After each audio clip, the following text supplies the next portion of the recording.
Shalom, selamat pagi Bapak Ibu Saudara yang dikasihi Tuhan. Senang sekali kalau hari ini di pagi yang sangat luar biasa ini kita bisa berjumpa bersama di dalam ibadah keluarga kita masing-masing.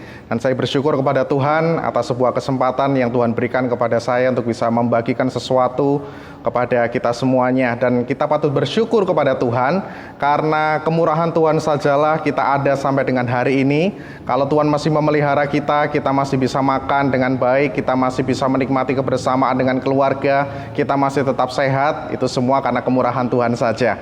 Nah, oleh sebab itu tidak ada alasan bagi kita untuk kita tidak bersyukur kepada Tuhan karena Tuhan Yesus baik adanya. Puji nama Tuhan, Bapak Ibu Saudara. Di kesempatan pagi hari ini saya akan memberikan sebuah tema di dalam renungan kita pada ibadah kita di hari Minggu ini, yaitu beribadah tanpa tujuan.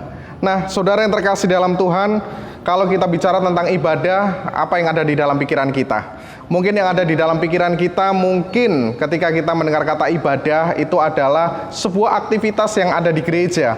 Sebuah aktivitas ketika kita memuji Tuhan, sebuah aktivitas ketika kita memberikan penyembahan kita kepada Tuhan, atau melayani Tuhan, atau aktivitas-aktivitas tertentu di mana kita memuja atau memuji Tuhan kita. Nah, apakah memang inikah yang menjadi esensi dari ibadah kita sebagai orang-orang percaya? Nah, mari kita akan belajar bersama pada pagi hari ini tentang apa yang menjadi ibadah kita yang sesungguhnya sebagai orang-orang yang percaya. Sehingga ketika kita melakukan ibadah kita memiliki sebuah pemahaman yang benar, paradigma yang benar tentang ibadah. Sehingga kita tidak akan dikacaukan oleh konsep-konsep ibadah atau mungkin mindset ibadah dari yang lain yang tidak sesuai dengan kebenaran firman Tuhan. Nah, oleh sebab itu Bapak Ibu Saudara, kalau boleh saya tanya kepada Bapak Ibu Saudara, kira-kira tujuan kita apa ketika kita beribadah? Nah, masing-masing pasti punya tujuan sendiri-sendiri. Nah, ada beberapa hal yang menjadi tujuan dari orang-orang beribadah pada umumnya. Ada yang kemudian alasannya orang ibadah ke gereja itu adalah supaya tidak sungkan kepada pendetanya.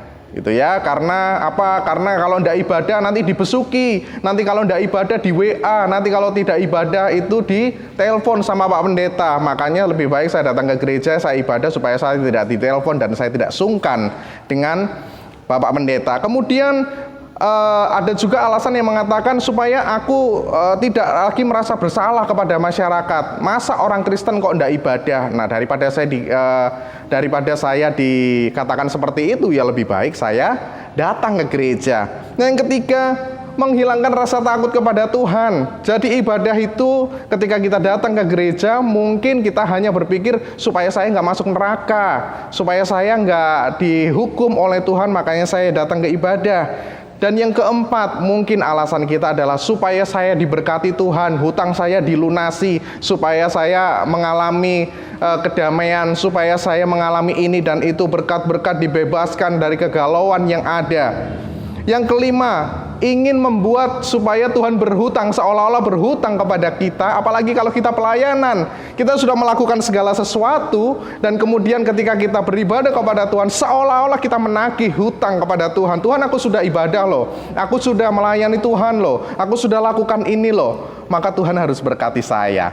Dan yang selanjutnya, alasan orang datang ke ibadah adalah suka karena banyak temannya. Nah, ini juga yang sering kali dialami. Saya bisa ketemu teman-teman, saya bisa ketemu banyak orang, dan saya senang ketika berada di gereja. Dan yang ketujuh, kalaupun saya tidak ibadah, apa urusan orang sama aku? Ya, akhirnya tidak datang ibadah.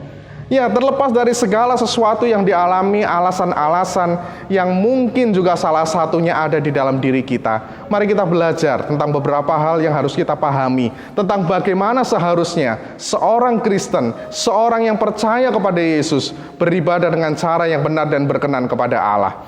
Nah, saudara yang terkasih dalam Tuhan, mari kita lihat beberapa hal. Yang pertama adalah kita harus memahami dan kita harus tahu siapa yang kita sembah. Nah, Bapak Ibu Saudara, saya percaya bahwa kita semuanya punya Tuhan yang sama, yaitu Tuhan Yesus Kristus yang kita sembah sebagai Tuhan dan Juru Selamat kita. Tetapi kalau kita menyadari lebih dalam lagi, kalau boleh saya tanya kepada Bapak Ibu Saudara, kira-kira Ketika Bapak Ibu menyembah Tuhan Yesus sebagai Tuhan dan Juru Selamat, bagaimana pandangan saudara tentang Allah kita di dalam Yesus? Nah, kalau kita melihat dalam pemahaman kita sebagai orang-orang percaya, mungkin seringkali tanpa disadari, kita hanya memandang bahwa Allah kita adalah Allah yang penuh dengan kasih, Allah yang panjang sabar, Allah yang luar biasa, Allah yang menolong, Allah yang selalu mencukupi kebutuhan-kebutuhan kita, Allah yang membebaskan kita dari masalah, Allah yang membebaskan kita dari segala macam hal yang tidak beres, dan Tuhan yang akan membereskan segala sesuatunya bagi kita. Nah, tanpa disadari kita mungkin berpikir bahwa Tuhan hanya itu saja. Saudara, ada dua hal yang harus kita pahami. Dan yang pertama adalah, memang benar bahwa Allah kita adalah Allah yang penuh dengan kasih. Ketika Anda membaca di dalam 1 Yohanes 4 ayat yang ke-8 dan 16, di situ dikatakan bahwa Allah adalah kasih. Itu benar bahwa Allah adalah kasih. Jadi kasih Allah itu memang adalah kasih, dan Allah adalah sumber kasih di dalam dirinya, sehingga dia memampukan dia untuk melakukan segala sesuatu untuk memelihara kehidupan kita sebagai manusia.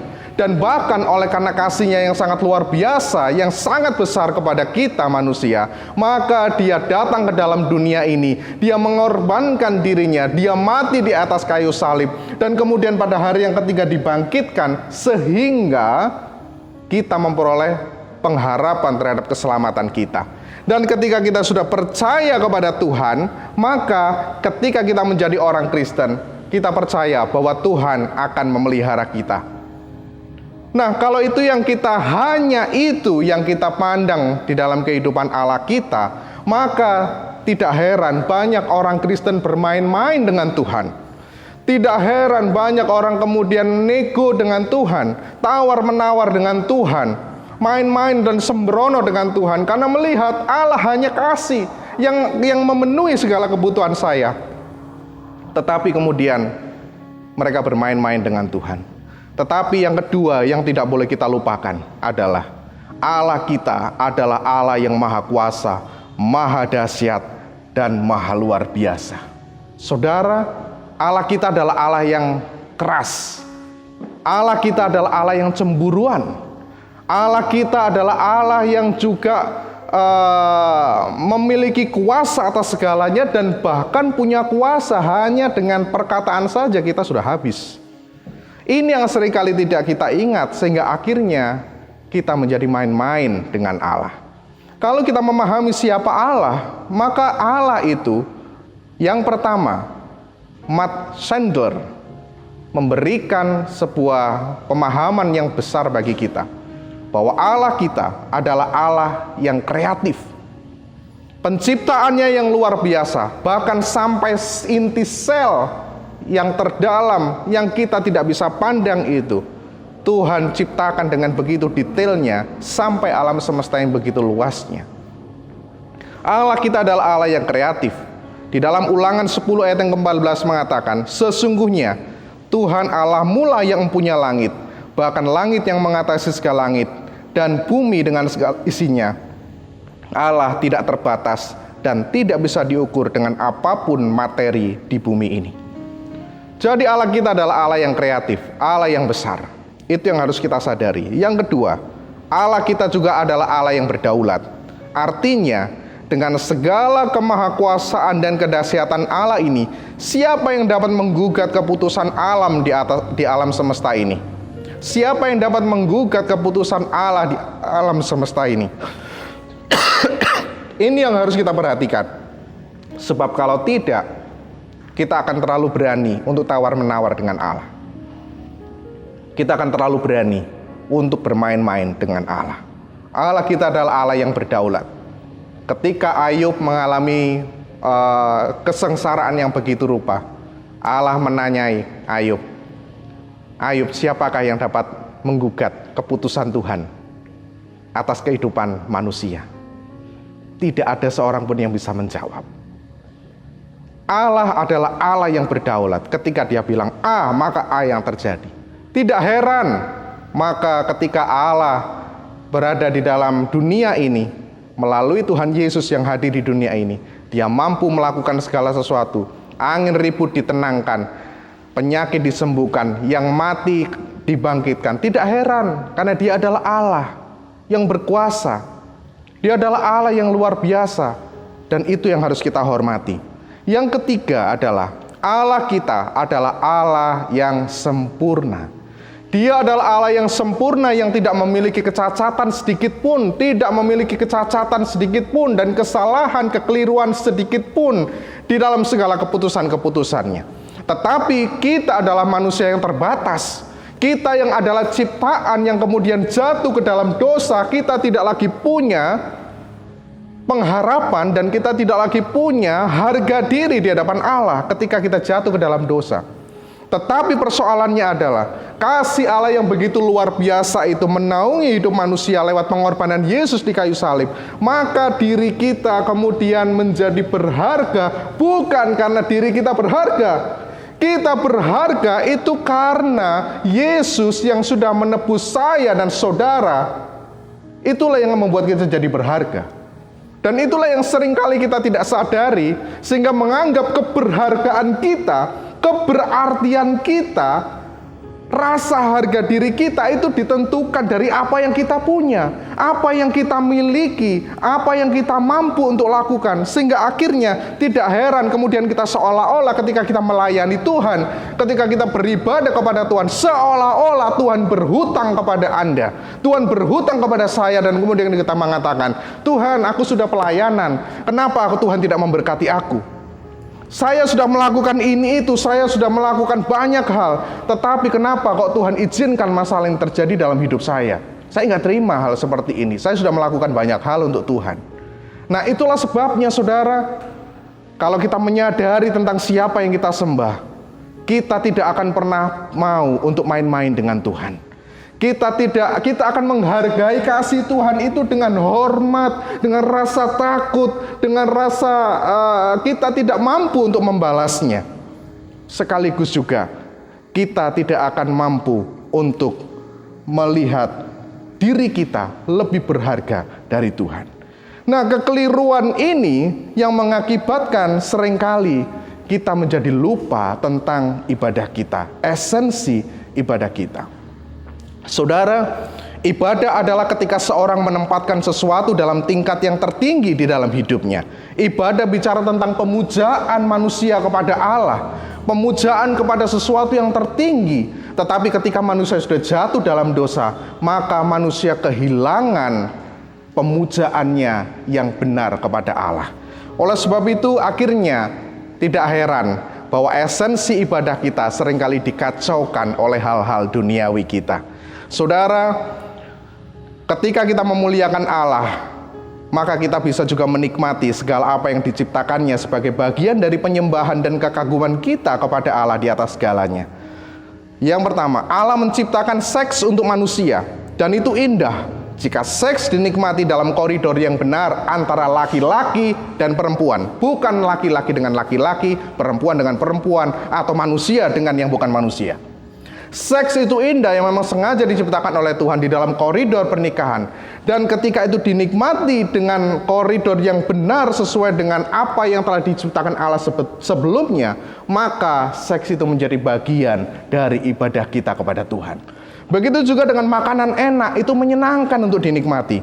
Sukacita saat menikmati makanan tanpa mengingat kemuliaan Tuhan yang menjadikan semua bahan makanan yang kita nikmati hanya akan menjadikan makanan itu sebagai pemuas lapar dan dahaga, tanpa kita bisa bersyukur atas kehadiran makanan dan kehadiran Allah dari makanan tersebut. Allah menciptakan bumi ini dengan segala keindahannya, namun keindahan itu bukanlah sasaran utama kebahagiaan kita. Namun keindahan alam itulah kita bisa memuji Tuhan dan mengagumi serta bersyukur kepada Tuhan. Saudara, jika kita menempatkan makanan sebagai pusat hidup kita, maka kita sedang menjadikan makanan sebagai Tuhan atas hidup kita. Jika kita menempatkan hobi sebagai pusat hidup kita, maka kita sedang menempatkan hobi sebagai Tuhan kita. Dan jika kita menempatkan keluarga, seks, pasangan, aktivitas sosial, atau apapun itu yang ada dalam hidup kita sebagai pusat segalanya di dalam hidup kita, maka itulah Tuhan kita yang sebenarnya, dan bukan Allah yang benar itu yang menjadi Tuhan kita. Dan jika pusat kita bukan Tuhan, maka itu adalah penyembahan terhadap berhala. Berapa banyak berhala-berhala yang ada dalam diri kita masing-masing, yang tanpa kita sadari itu ada di dalam diri kita. Berhala bukan hanya bicara tentang apa yang kelihatan, tetapi yang tidak kelihatan sedikit, yang tidak kelihatan sekalipun, itu bisa menjadi berhala di dalam hidup kita. Sebagai contoh, kalau mungkin kita datang di dalam ibadah, atau mungkin kita hidup dalam kehidupan sehari-hari, kemudian kita berpikir karena kita sudah melakukan banyak hal, baik itu di gereja maupun itu di lingkungan maupun itu di kehidupan kita pergaulan, kemudian kita mengatakan, lek gak ono aku, kabeh gak melaku. Artinya apa? Kalau tidak ada saya, maka semua tidak bisa berjalan dengan baik. Nah, kalau sampai itu ada dalam hidup kita tanpa kita sadari, itulah berhala kita. Pusat kita bukan Tuhan lagi, tetapi diri kita sendiri. Dan tanpa sadar, mungkin ibadah kita seringkali berpusat kepada diri kita sendiri. Kita berfokus kepada diri kita sendiri. Kita datang kepada ibadah karena kita ingin diberkati. Tidak salah memang, tetapi kalau itu menjadi pusat dari ibadah kita, maka kita sedang menjadikan pusat ibadah kita adalah diri kita sendiri dan bukan Tuhan. Oleh sebab itu, Bapak Ibu Saudara, lalu bagaimana seharusnya orang Kristen di dalam beribadah? Ibadah orang Kristen harus berdasar dari pemahaman kita yang benar tentang Allah, yaitu kasih-Nya dan murka-Nya yang menghancurkan, agar kita sadar betapa kita harus memiliki rasa hormat kepada Allah. Selain itu, kita juga harus memahami bahwa Allah yang penuh dengan kasih dan memiliki murka yang dahsyat itu hadir dalam bentuk manusia seperti kita, seperti yang ada dalam Yohanes 1 ayat yang ke-14. Dan kemudian dia mati di atas kayu salib untuk menanggung dosa seluruh manusia dan memberikan pengharapan bagi manusia, sehingga setiap manusia yang percaya kepada Yesus tidak lagi berada di bawah penghukuman. Roma 8 ayat yang ke-1 mengatakan, demikianlah tidak ada lagi penghukuman bagi setiap orang yang ada di dalam Kristus Yesus. Jadi ketika kita percaya kepada Tuhan Yesus, tidak ada lagi penghukuman bagi saya dan bagi saudara.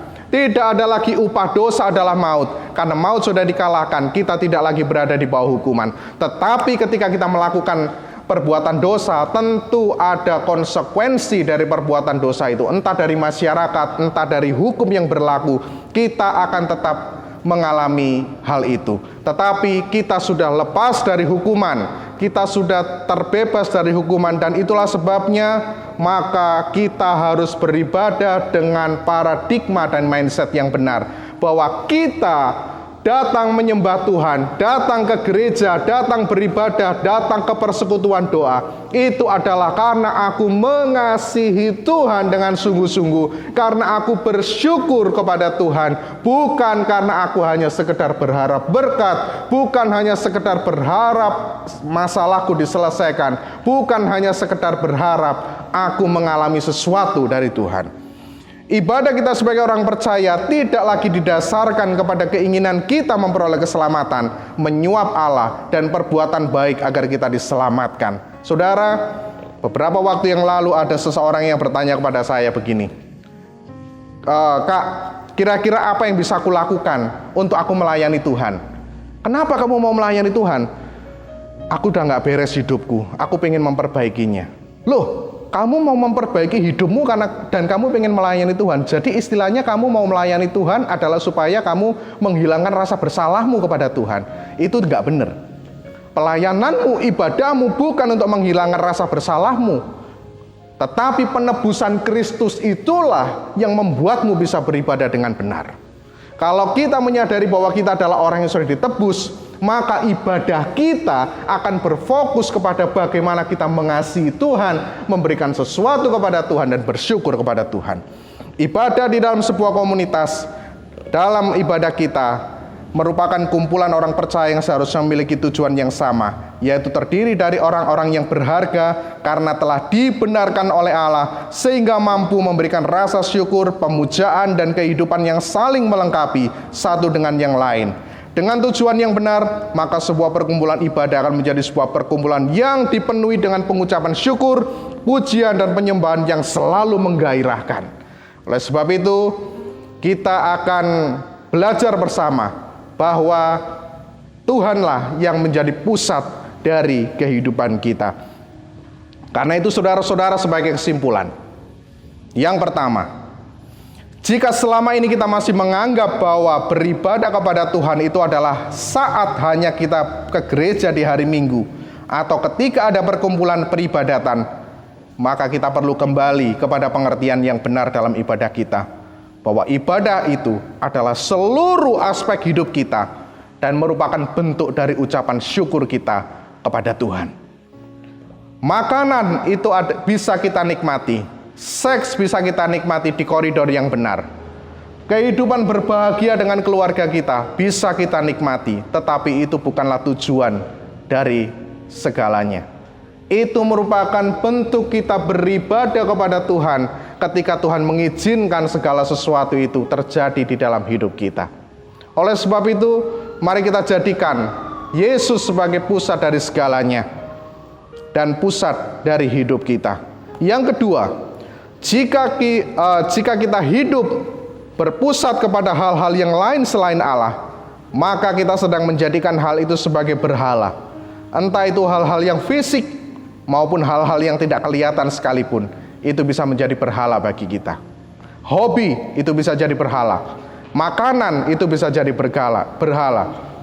Kesukaan kita untuk kita berburu kuliner itu juga bisa jadi berhala di dalam hidup kita. Kesukaan kita dengan apapun aktivitas kita itu bisa jadi berhala dalam hidup kita kalau kita melakukannya hanya untuk kesenangan diri kita, tanpa kita menyadari bahwa kita perlu mengucap syukur dari segala sesuatu yang kita nikmati melalui itu semuanya. Oleh sebab itu, kita perlu menyadari dan kita perlu mencari hal-hal apa yang ada dalam diri kita yang masih menjadi berhala. Dan kalau masih ada, hari ini juga saya mengajak Bapak Ibu Saudara untuk kita kembali berpusat kepada Tuhan. Yang ketiga, jika selama ini kita masih menganggap ibadah sebagai sarana hanya untuk mendapatkan berkat Tuhan atau pemecahan masalah saja, maka saya mohon maaf saya mengatakan hal ini, bahwa kita masih menganggap Tuhan itu hanya sebagai objek kita saja dan bukan menjadi subjek penyembahan kita yang utama dan sumber pemenuhan keinginan kita saja. Tuhan akan mencukupkan kebutuhan kita, yes, itu betul. Firman Tuhan mengatakan di dalam Matius pasal yang ke-6 ayat yang ke-25, jangan khawatir akan apapun juga, akan apa yang kita makan, yang kita minum, yang kita pakai, Tuhan akan mencukupkan semuanya. Dan di dalam Matius 6 ayat yang ke-33 dikatakan, carilah dahulu kerajaan Allah dan kebenarannya, maka semuanya akan ditambahkan. Apa yang ditambahkan kepada kita? Segala kebutuhan kita akan ditambahkan oleh Tuhan. Jadi kebutuhan kita Tuhan yang akan cukupkan dengan caranya yang ajaib. Oleh sebab itu, kalau kita masih hanya beribadah berpusat hanya kepada pemenuhan kebutuhan kita, maka kita perlu kembali untuk melihat apakah kita sudah beribadah dengan tujuan yang benar atau belum.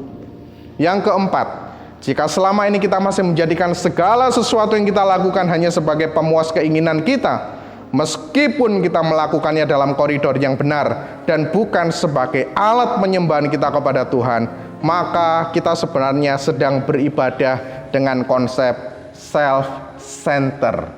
Artinya kita beribadah untuk diri kita sendiri. Kita beribadah untuk kepentingan diri kita sendiri. Kita beribadah untuk keinginan diri kita sendiri. Atau kitalah yang menjadi pusat segalanya dan Tuhan yang ada di sebelah sana, di sebelah sana, di sebelah sana. Yang pada akhirnya ketika kita butuh Tuhan, kita mengatakan, Tuhan aku butuh Engkau, Tuhan kasih aku ini ya. Kalau kita sudah terpenuhkan semuanya, maka kita akan berkata, Tuhan saya mau fokus kepada ini dulu. Itulah yang akan kita lakukan. Oleh sebab itu, mari kita akan belajar bersama untuk menaruh rasa hormat kepada Tuhan, dan akhirnya kita pun menjadi orang yang mampu untuk bersyukur kepada Tuhan apapun yang terjadi. Di kondisi-kondisi yang seperti sekarang ini, saudara, kita perlu bersyukur kepada Tuhan. Memang tidak mudah, banyak hal terdampak. Yang biasanya pekerjaan baik-baik aja sekarang terdampak. Mungkin ada yang di PHK, mungkin ada yang dirumahkan, mungkin ada penghasilan yang berkurang, mungkin ada usaha yang kemudian omsetnya berkurang. Semuanya terdampak. Tetapi kalau kita memiliki konsep ibadah yang benar, maka di dalam keadaan apapun kita sadar bahwa kita ini adalah milik Kristus, dan Dialah yang menjadi segalanya di dalam hidup kita. Dan kita akhirnya tidak lagi menjadi orang yang kurang ini, kurang itu, kurang ini, kurang itu, dan tidak bisa bersyukur. Tetapi kita menjadi orang yang selalu berserah kepada Tuhan. Dan ketika di dalam keadaan apapun, kita akan mampu mengatakan, Kaulah segalanya di dalam hidup kami. Kalaupun hari ini usahaku merosot, Engkaulah segalanya di dalam hidup kami. Kalau mungkin hari ini, mungkin omsetku kurang, Kaulah segalanya di dalam hidup kami. Ini yang harus kita miliki. Mari tajamkan kembali fokus ibadah kita, sehingga kita tidak beribadah tanpa arah yang jelas, namun kita semakin memusatkan fokus hidup kita hanya kepada Allah dalam segala aspek kehidupan kita. Ibadah kita punya arah yang jelas, bukan tanpa arah. Amin untuk firman Tuhan. Tuhan Yesus memberkati. Mari Bapak Ibu Saudara, kita akan bersama-sama memuji Tuhan. Kita akan tetap yakin bahwa Dia sanggup untuk memenuhkan segala kebutuhan kita. Dan mari kita jadikan Yesus sebagai segalanya di dalam hidup kita.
dan Rajaku.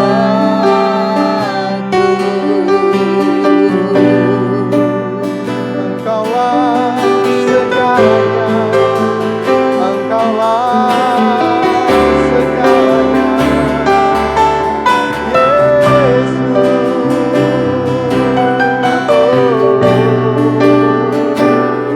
Kami bersyukur Tuhan, Engkau Allah yang penuh kasih, Engkau Allah yang besar, Engkau segalanya.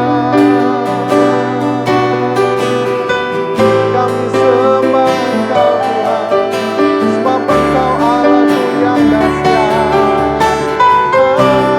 Haleluya, haleluya. Kami bersyukur Tuhan. Mari sekali lagi katakan, Engkaulah segalanya di dalam hidup kami. Engkaulah segalanya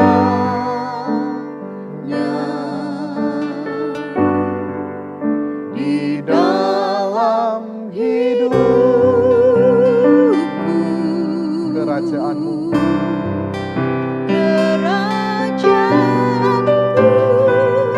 kebenaranmu, itu bagianku. Engkaulah Tuhan yang kupandang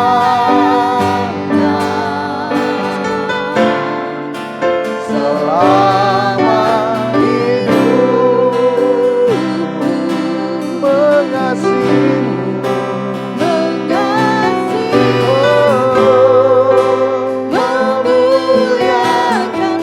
Mengasihimu,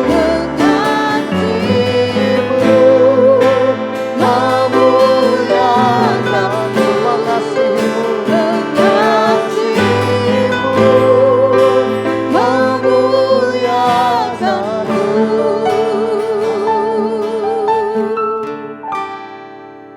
Bapa dan Rajaku.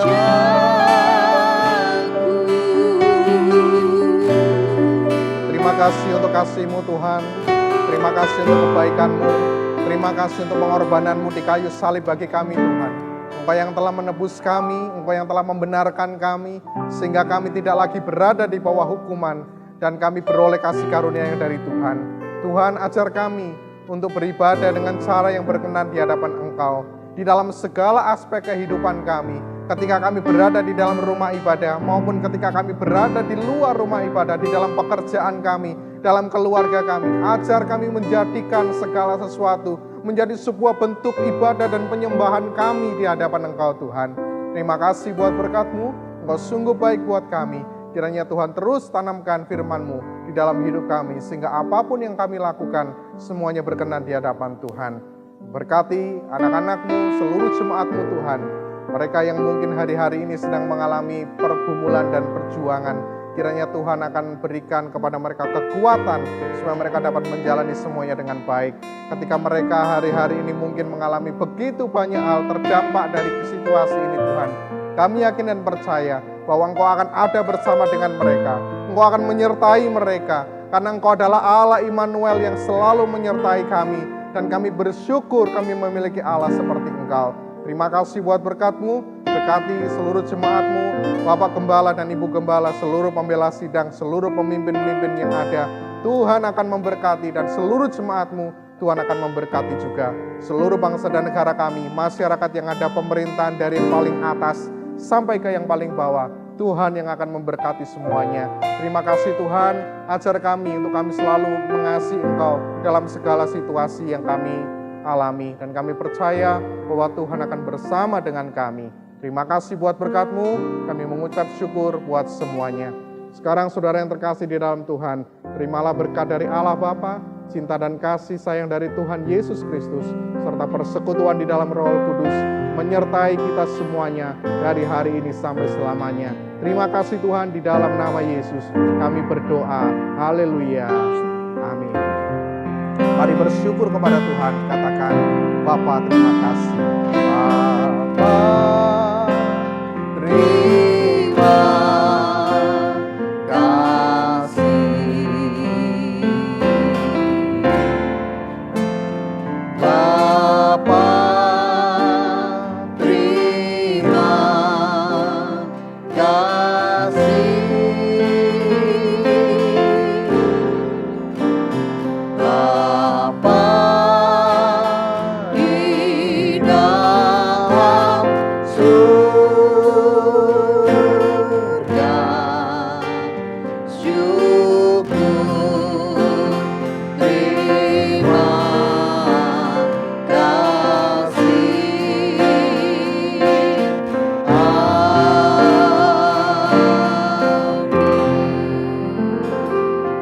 selamat hari Minggu.